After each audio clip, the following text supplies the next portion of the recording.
Have you ever walked into a place so quiet, so unnervingly still, that it feels like the building itself is holding its breath?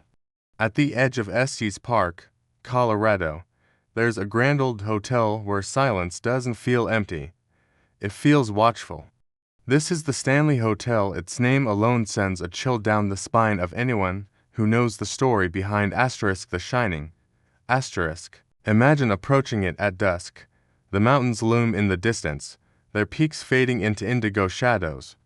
The road leading up twists like an old spine, each turn revealing another glimpse of the hotel's white facade, glowing faintly as though the walls themselves remember every whispered secret, every echo of fear that's ever passed through them. The setting sun smears the sky in shades of bruised purple and copper, and the first evening winds carry with them a sharp, piney coldness that stings the lungs and makes you shiver. He awoke from a nightmare of his young son running, screaming, through endless corridors, pursued by something unspeakable.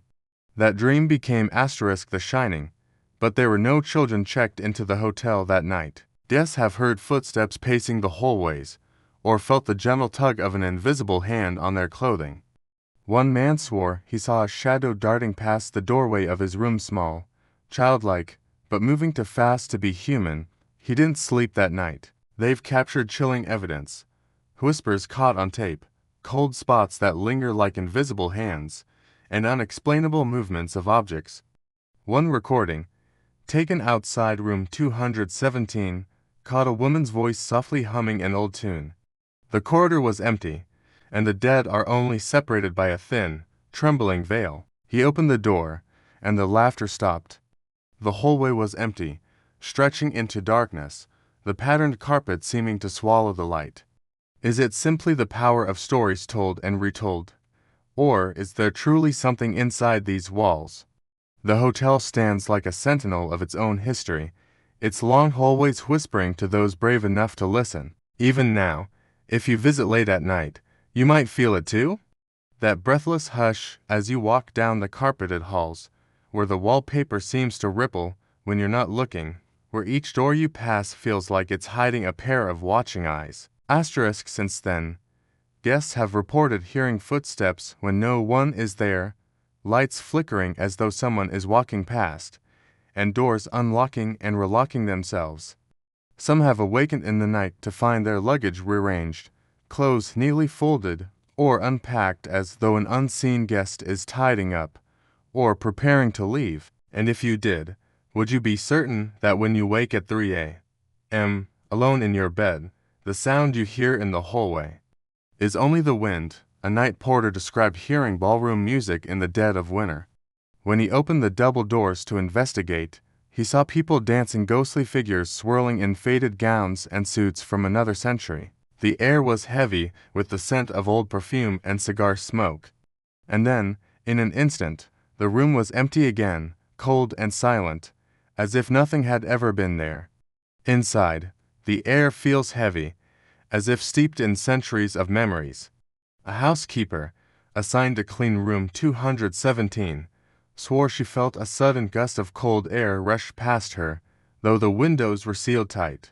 When she looked up, the pillows on the bed were neatly arranged with indentations, as if someone had been sitting there moments before. She left without finishing her duties and refused to enter that room again. The lights flicker not because of faulty wiring, but because something unseen moves through them. Mirrors reflect shadows that aren't there. The silence becomes oppressive, and you begin to wonder if every creak and sigh of the old wooden floors is just the building settling or something else moving, just out of sight. There's the faint scent of polished wood mixed with something older, something sweet and faintly metallic, like rust and roses. And luxury where wealthy guests could escape the chaos of city life. But history tells a darker story. Freeland and his wife, Flora, claimed they would still watch over the place, even in death. People swear they do. Flora's ghost is said to linger around the grand piano in the music room, where late at night, notes will drift into the air, played by unseen hands. Visitors have reported standing at the threshold, hearing soft chords echo across the room, only for the sound to stop when they step closer, as if whoever is playing docenti want to be seen. The carpets, deep crimson and worn smooth by countless feet, muffle your footsteps, making you feel like you're walking into someone else's dream or nightmare. The Stanley was never just another hotel. Built in 1909 by inventor Freeland Oscar Stanley, it was meant to be a retreat, a place of beauty. The staff keep their stories close to their chest, but every now and then, one slips out. Room 217 is infamous. Stephen King stayed there one winter when the hotel was nearly deserted, its vast halls silent except for the occasional groan of old pipes. One couple recalled waking at 3 a.m. The woman whispered, "Do you hear that?" Her husband sat up. A child was laughing in the hallway. Then there's the fourth floor, where the servants once lived. It's said that the energy there is stronger than anywhere else. The staff, too, share stories they'd rather forget. Visitors often speak of a strange shift in the atmosphere as midnight approaches, like the entire building is leaning in, listening. Some paranormal investigators have spent the night here, armed with cameras and recorders. What is it about this place that holds onto the past so tightly? Maybe it's just imagination. Or maybe the Stanley Hotel is exactly what it seems to be, a place where the living, would you dare stay the night?